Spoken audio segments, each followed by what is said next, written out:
Hola y bienvenidas a este nuevo episodio de Mi Journey Orgásmica. Yo soy Ana Bolena, pero me puedes decir Ani. Soy terapeuta y coach de sexualidad, así como guía sagrada de la medicina de los huevos Johnny. Tengo más de 7 años de experiencia acompañando mujeres y grupos a su máximo despertar sexual. Hoy quiero que hablemos sobre los cuidados básicos que debes de tener si eres dueña de una vagina. Vamos a pasar por los detalles que debes de tener en cuenta para fomentar tu salud y vitalidad de tu yoni para que sea orgásmica. Y para eso tengo a una invitada muy especial que se ha vuelto mi amiga y mi persona de consulta cuando me saltan dudas sobre mi salud o incluso la salud sexual de alguna de mis alumnas. Lina María Zuluaga es ginecóloga de la Universidad de Caldas, especialista en cirugía mínimamente invasiva y dolor pélvico crónico, y además es fundadora de la Clínica de Mujer a Mujer en Manizales, Colombia, que es la clínica en donde yo reviso mi salud ginecológica de un tiempo para acá. Bienvenida a este espacio en donde el orgasmo es un síntoma de salud y suculencia vaginal. Hola, mi Ani, feliz de estar acá contigo el día de hoy y con todas tus seguidoras, dispuesta a compartir lo que sé, a abrirme a lo que tú sabes y poder crear un contenido pues de valor. Hoy quiero que hablemos claramente sobre los cuidados, desde lo más simple que cabe en completa nuestro control para tener una vagina. Y cuando digo vagina, en realidad también quisiera incluir vulva, zona pélvica, órganos sexuales, o sea, toda esta zona no sexual. Entonces, ¿qué tal que comenzamos por lo básico y nos vamos metiendo a lo más complejo? Tengo una vulva, ¿cómo debo de limpiarla? Y aquí quiero empezar por este tema porque me parece que es un tema complejo. Hay un montón de jabones comerciales que nos prometen un montón de cosas como la eliminación de los olores, etcétera. Y también están los jabones neutros, los naturales, los que haces en casa, que si bien son obviamente libres de todos estos tóxicos, pues también son jabones. Entonces yo quiero saber desde también tu punto de vista, ¿cuál es el aseo adecuado y que necesita una vulva? Bueno, mira, realmente yo odio todos los jabones íntimos, me parece que ese tipo de productos, inclusive los productos sanitarios regulares con los que hemos crecido, llámese protectores, tampones, toallas higiénicas, ese tipo de componentes químicos no hacen sino alterar la salud de la zona genital, ¿sí? Y esa zona genital me va a referir también a la zona geniturinaria, porque de todas maneras la uretra, que es el orificio por donde se expulsa la orina, pues hace parte de la zona genital, ya que desemboca en la vulva. Obviamente, pues creo que nos sobra describir la zona anatómica porque también es desconocimiento desde hace muchos años, desde que éramos niñas y la internet ahora pues es un boom, pero desde hace mucho tiempo nosotros inclusive como pacientes y como mujeres podemos decir que la vagina es la misma vulva, ¿cierto? Y eso no es así, la vulva son los genitales externos, lo que nos vemos cuando estamos frente a un espejo, y la vagina como tal ya es el canal que va a comunicar esa vulva con el útero. Entonces el tubo, el túnel. Entonces, lo primero que hay que saber es que el flujo vaginal hace parte de la forma en la que la zona reproductiva se limpia, ¿sí? Es moco que viene el útero, es moco que viene la vagina, células muertas, hongos, bacterias que normalmente viven allí. Los hongos y las bacterias viven en armonía en el canal vaginal y en la vulva, y son producto, como esa armonía va a venir producto de un pH ácido. O sea, es normal tener cierta acidez en el pH vaginal. Ese pH va a variar según la comida, según el estado hormonal, según la temperatura a la que nos encontremos y, como les digo a las pacientes, según nuestro comportamiento, nuestro hábito higiénico, ¿sí? Entonces, como lo decías al principio, somos el producto del constructo de la publicidad y todo lo que sale en televisión, en internet, en Instagram, en cualquier parte, pues nosotros somos consumidores de eso. Pero parece que el consumo de ese tipo de cosas debe ser pues con cautela porque realmente la gente lo que quiere es vender sin importar las consecuencias que tenga en la salud. Toda esta gran introducción Es para decirles que la vulva se lava con agua y ya. Realmente lo que debemos limpiar es los genitales, son los genitales externos, o sea, los labios. Entonces, la principal invitación es, evidentemente, a que las pacientes se evalúen su zona genital en un espejo, miren cómo son sus labios, los pliegues y las zonas. ¿Por qué? Porque esas son las zonas que hay que limpiar, ¿sí? Hay vulvas que tienen los labios menores un poco más prominentes, un poco más largos. Entonces, entre las pliegues de esos labios se puede acumular el flujo, ¿sí? Lo más importante es pues, que cada uno evalúe sus genitales para que analice pues, cómo deben limpiarse, ¿sí? Inclusive si son muy prominentes, pues de pronto requieran como un poquitico más de cuidado a la hora de limpiarlas, pero en general lo que yo les recomiendo es limpiar la zona externa con agua para limpiar como lo que es el flujo y la orina de lo que se acumuló del día y ya. En el canal vaginal no hay que hacer nada, no hay que meter chorros de agua, ni duchas, ni absolutamente nada. Eso va a alterar el pH y al alterar el pH va a predisponer las infecciones vaginales. Inclusive lavar tanto el canal vaginal con agua y con líquidos de manera innecesaria aumenta la producción de flujo, que es lo que, digamos, uno les dice mucho a las pacientes porque ellas están tratando de disminuir el flujo, pero lo que hacen con estas como prácticas es hacer que produzcan mal flujo. Entonces, empeoran la situación, por así decirlo. Entonces, no es necesario. Agüita y ya. Lo que estamos tratando de hacer cuando estamos tan preocupadas con estos jabones y duchas vaginales es quitarnos un olor. Además de esta situación del flujo que mencionas, que es como que vamos en contra, o sea, lo que estamos haciendo termina siendo en contra de nosotros, porque así como el flujo se incrementa, porque es una medida de defensa de la vagina, es decir, me están quitando mi flujo, entonces tengo que sobregenerar todo este flujo, toda esta descarga. Pero además de todo, estamos buscando que no huela a lo que huele naturalmente la vagina, que ahora yo quiero hablar contigo de eso porque tú eres ginecóloga y vives ahí metida.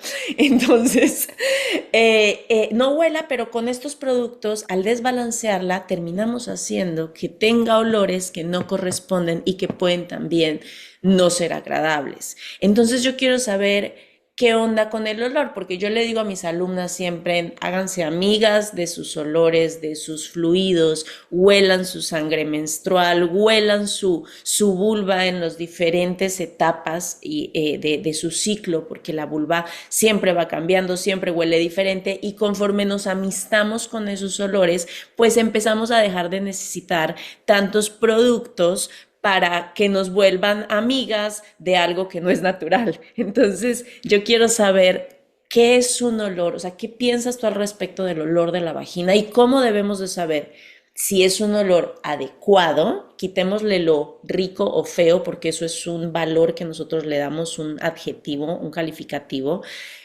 sino qué es lo adecuado y qué es lo no adecuado.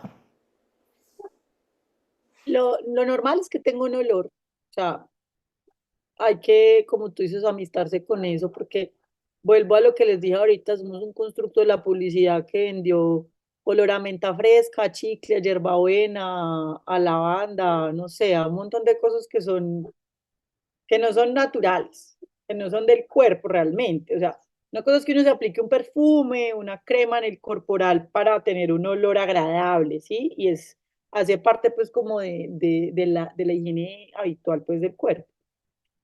El cuento es que estamos tratando de trasladar también este tipo de prácticas a perfumar la vagina y, y, y es una práctica errónea.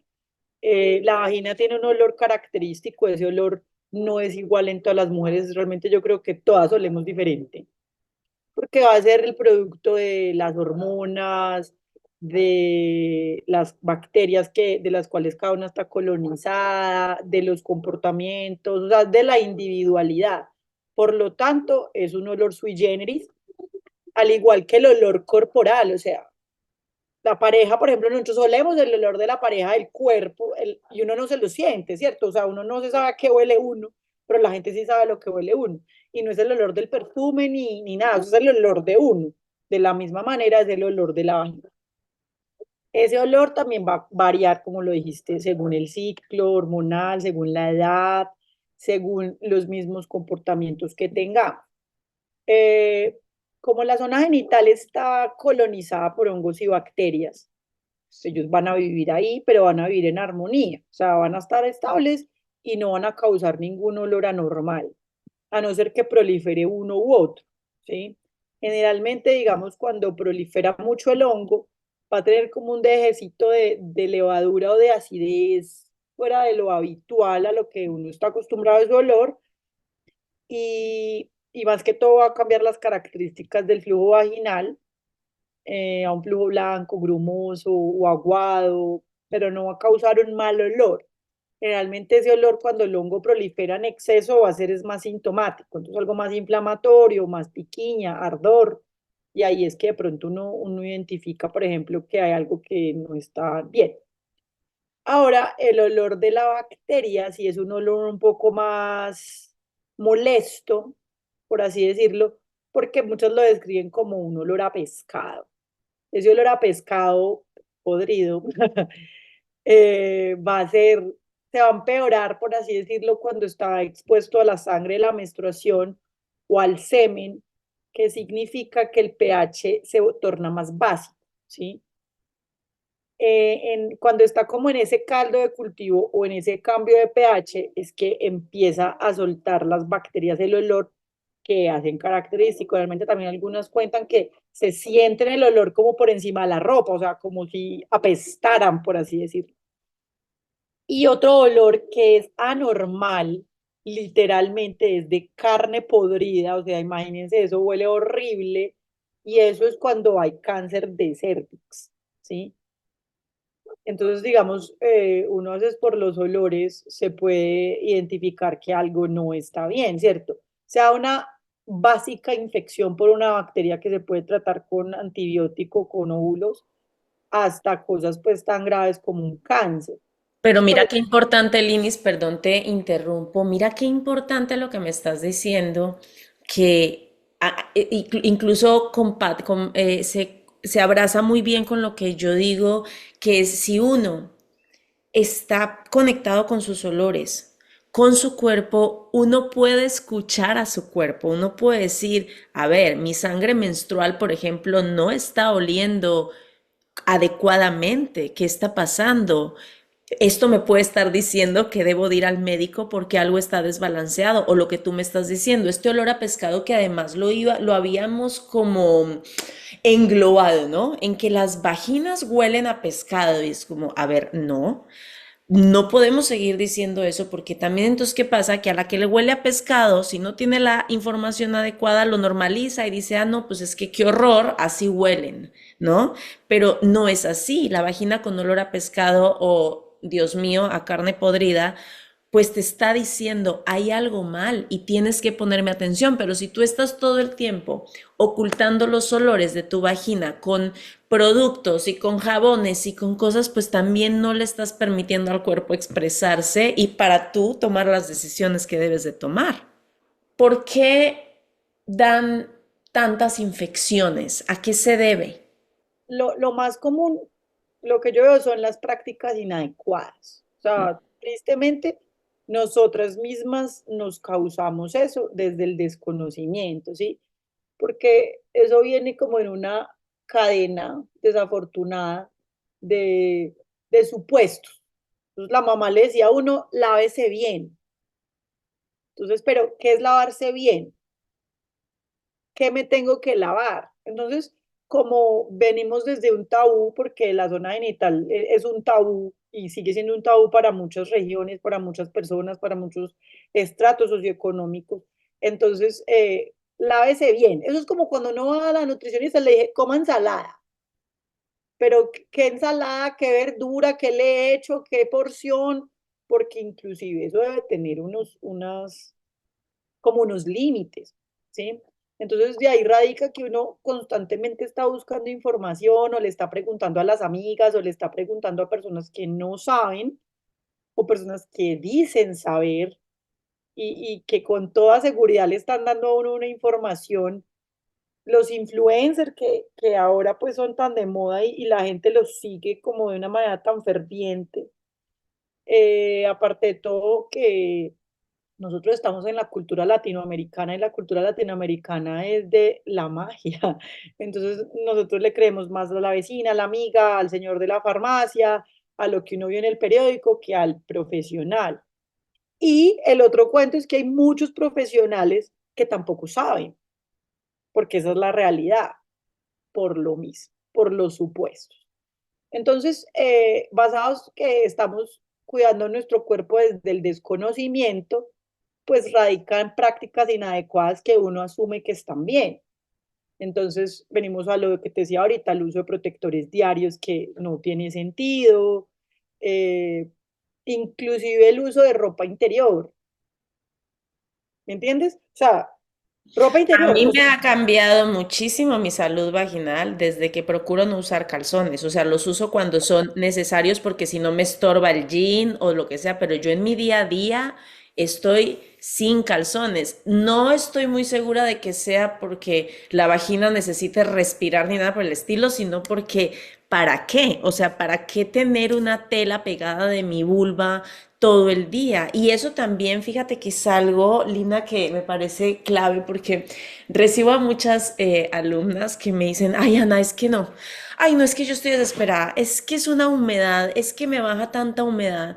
Ok, ¿cuánta humedad es mucha?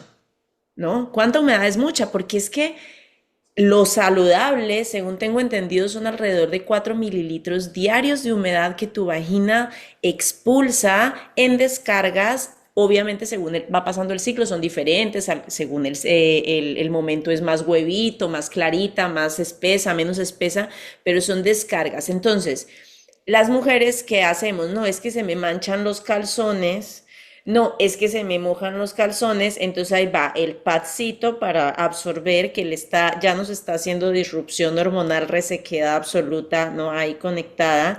Y además de todo, como este pensamiento de, bueno, ¿y qué pasa si se manchan los calzones? ¿Qué carajos? se botan a la basura, además siempre se van a manchar. La ropa clara se va a manchar amarillosa y la ropa oscura se va a decolorar por la acidez del pH. Ahora, digamos, la zona genital, ¿cuál es el problema? Tan tapada con tanto químico, tanta cosa, calientico, humedito, donde viven bacterias, pues es el caldo de cultivo perfecto para que dé lo que sea. Y sumémosle prácticas inadecuadas, entonces se hacen duchas o que se ponen disque óvulos de isodine o se echan cremas de clotrimazol y óvulos, que acá pues ustedes saben que al menos acá en Colombia uno puede comprar prácticamente todo sin fórmula médica o que a mí me funcionaron unos medicamentos y mi amiga pues que le dé los míos, porque todas esas cosas pasan. Entonces la gente en búsqueda de algo que ni siquiera sabe qué están buscando, porque ni siquiera saben qué es lo normal, entonces hacen un montón de cosas desesperadas que lo que hacen es empeorar la situación. Entonces al empeorar la situación, pues se va a desequilibrar el pH que es muy, muy, muy sensible y va a aparecer la infección. Entonces ya hay pacientes que cada mes son con infecciones por hongo, porque lo que pasa es que se altera el pH. Entonces el pH vaginal tiende a estar de ácido de lo que está a un pH un poquito más básico. Entonces cualquier disrupción, por ejemplo, la sangre, la menstruación, que lo vuelve más básico todavía, pues lo que hace es que después de esa menstruación, ahí mismo vuelven y proliferan los hongos o las bacterias. Entonces ahí la paciente consulta que cada mes después de la menstruación se tiene que poner unos óvulos de cualquier cosa. Entonces, lo que hacen los óvulos es que van a bajar la población de hongos o bacterias, mejoran de manera transitoria los síntomas, pero con cualquier alteración, no sé, tuvo relaciones sexuales y el semen, pues volvió y lo volvió básico, entonces volvió a darle infección. Entonces la paciente que consulta que porque después de la relación sexual siempre tiene molestias, o con la menstruación, o porque se fue para la piscina, para la playa, para cualquier cosa, o que después de hacer ejercicio se inflama. Entonces, y entonces cae en el jabón íntimo, cae otra vez en lo mismo, por el mismo desespero de tratar de limpiarse un flujo, que lo que pasa es que el flujo es un signo, es algo visual que dice que algo no está bien, pero el quitarlo no significa que ya se solucionó. De hecho, yo te quisiera preguntar ahora sobre algo que es por lo que llegan también muchas clientas que, ok, ya hablamos de este exceso de humedad y hasta dónde es normal ese exceso de humedad, desde dónde es un exceso de humedad y hasta dónde es normal. Pero ¿qué pasa para las mujeres que llega la resequedad y ya dicen como, ok, esto es normal porque ya estoy premenopáusica o menopáusica, entonces ya no se me va a quitar nunca esta resequedad, voy a vivir con la vagina tiesa para siempre. Bueno, mira, de alguna manera, si la ausencia de los estrógenos en la mucosa vaginal sí se va a ver afectada en cuanto a la elasticidad y en cuanto a la coloración, y sí puede afectar mucho en la parte, en el desempeño sexual. Lo que pasa es que las mujeres funcionamos un poquito diferente. Entonces, es importante saber que el comportamiento sexual en la menopausia va a variar a cómo fue el comportamiento sexual previo a entrar en menopausia. O sea, si la mujer tuvo una vida sexual muy activa en su vida reproductiva, no va a tener tanta dificultad a la hora de tener las relaciones sexuales. Ahora, ¿va a cambiar lo que les había dicho hace un segundo? ¿Que va a cambiar? Sí, va a cambiar. De todas maneras, si persistimos con la práctica sexual, o sea, la vagina va a estar, por así decirlo, acostumbrándose a estar dilatada de una manera regular, y nos vamos a ayudar tal vez con el uso de lubricantes, productos con ácido hialurónico, no tiene que ser pues algo hormonal. En algunos momentos las pacientes necesitarán hormona local, pero no todas, ¿sí? Las prácticas que yo les digo de protectores, estas cosas, adicional, que es muy común en ciertas edades, la aparición de la incontinencia urinaria, la orina es muy irritante o a quemar, va a ocasionar cambios en la piel, entonces va a ocasionar dolor, ¿sí? Entonces, siempre hay que estar al pendiente de lo que está sucediendo para tratar de corregirlo y no ocultarlo. Ocultar las cosas lo que hace es perpetuar el problema y empeorar la zona. Entonces las pacientes asumen que es normal que se les baje el deseo sexual, es normal de no tener ganas y es normal que les duelan las relaciones sexuales. Entonces uno qué hace, pues la fácil, evitarlas, y evitarlas lo que va a hacer es, pues, como dicen vulgarmente, cosa que no se usa se atrofia. Entonces Totalmente. Y la vagina se atrofia. Y además no le podemos delegar esa mantenerla no atrofiada solamente en las relaciones sexuales, o sea, con otra persona, hacernos masajes, estimularnos, cómo balancear, porque la medicina tradicional y la medicina natural es un balance. La medicina natural primero tiende a prevenir, tiende a mantener en óptimas condiciones el canal vaginal para que no te den infecciones. Si tú ya tienes una infección bacteriana y te está oliendo a pescado, no importa cuánta sábila te metas por la vagina, no se te va a quitar esa infección bacteriana. Debes de ya acudir a la medicina tradicional porque no podemos negar lo físico. Cuando lo físico llega a cierto punto, tienes que o tomar un antibiótico o utilizar determinadas cremas para matar la bacteria o determinados óvulos. Por eso yo siento que es tan importante que antes de llegar a esos puntos podamos tener prácticas que no solamente nos dan también conciencia vaginal, porque creo que mucho de lo que hemos estado hablando aquí, Lina, es la conciencia de tener una vagina, a qué huele, las descargas cómo son, o sea, saber cómo funciona. Y parte de estas prácticas, que es algo que yo quiero saber, tú qué piensas, de pronto más también, aunque no seas usuaria y aunque seas, obviamente tu campo es la medicina tradicional, estas prácticas que hoy están surgiendo como ancestrales, porque obviamente esa es la idea, que son prácticas que vienen de atrás. Sin embargo, también hay muchas de estas prácticas pues que no tenemos la evidencia de que sí sean ancestrales, aún así están ayudando a muchas mujeres hoy en día, como por ejemplo las vaporizaciones de vaginales, que también las vaporizaciones son algo que les mandan a las mujeres después del parto, ¿no? Y esto lo sé de amigas pues que se los ha mandado su ginecóloga, hacer unas vaporizaciones después del parto para ayudarse a sanar. Pero por alguna manera el hecho de hacer vaporizaciones, por ejemplo, aunque no estés postparto, pues hay obviamente como una pelea, ¿no? Entre Dios mío, eso es terrible, te vas a morir si te haces una vaporización, que es esa estupidez, y la otra que puede ser pues, o sea, de que no te haga el efecto maravilloso que te vaya a quitar la enfermedad que tú quieres que te quite, no lo sabemos, pero tampoco te va a hacer daño, a lo mejor te ayuda a relajar, a lo mejor lo que sea, pero ¿por qué estas prácticas o desde tu punto de vista sí tiene sentido que estén tan satanizadas porque verdaderamente pueden ser peligrosas o en realidad no? No, realmente lo importante es, yo mando mucho a veces baños de asiento que son vaporizaciones con caléndula, sulfato de magnesio, pues ese tipo de propiedades que tienen propiedades antiinflamatorias que van a ayudarles mucho como a cositas más preventivas. Lo que pasa es que, digamos, lo que es la ginecología o la medicina funcional, ¿sí? Que pueden ir siendo algo así como parte de la ginecología natural. eh, Se trata más de, como lo decías ahora, de la prevención, ¿sí? Entonces, del cuidado del cuerpo, de la homeostasis, que es una palabra muy médica donde habla como del funcionamiento correcto de todas las partes de los órganos, de las células, ¿sí?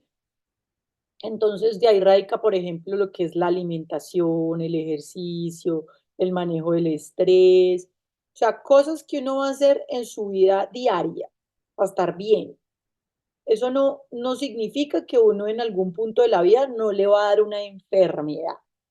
El cuento es que la medicina tradicional, que es la que conocemos normalmente, o la medicina occidental también que tiene otro nombre, es una medicina curativa. O sea, tú tienes una infección, yo te la quito, ¿sí? Tú tienes un dolor, yo te lo trato. Tú tienes un tumor, yo te lo opero.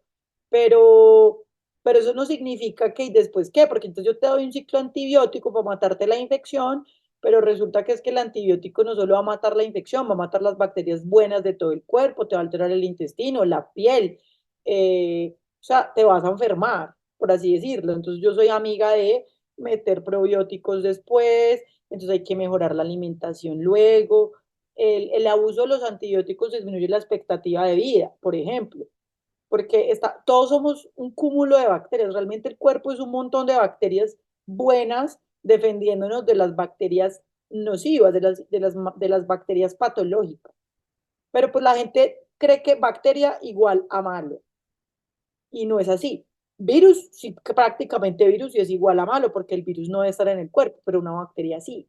Entonces, si nosotros pudiéramos lograr una relación armoniosa entre lo que es la medicina funcional y la medicina tradicional, pues sería algo mucho más holístico para el cuerpo, porque eso estamos dándole prevención, pero al mismo tiempo también le estamos dando una curación y a esa curación la estamos volviendo a meter a la prevención, entonces la vida sería mucho más fácil, ¿sí?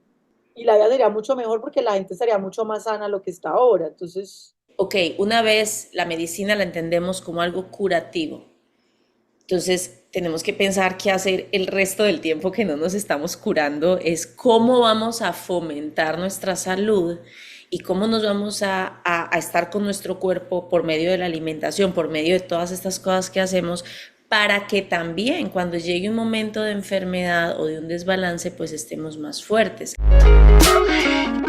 Lunitas de mi corazón, hemos llegado al final de esta primera parte del episodio de podcast con Lina María Zuluaga, que lo he dividido en dos, porque tenemos todavía una segunda parte con mucha información maravillosa sobre la salud de nuestro suelo pélvico y nuestra vagina.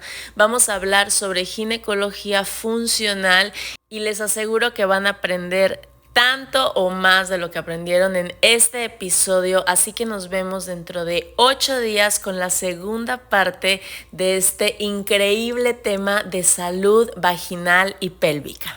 Gracias por sintonizar, gracias por su tiempo, por escucharnos y por recibir esta información maravillosa que creamos con todo el amor para que llegue hasta ustedes y la utilicen. Nos vemos dentro de 8 días. ¡Mua!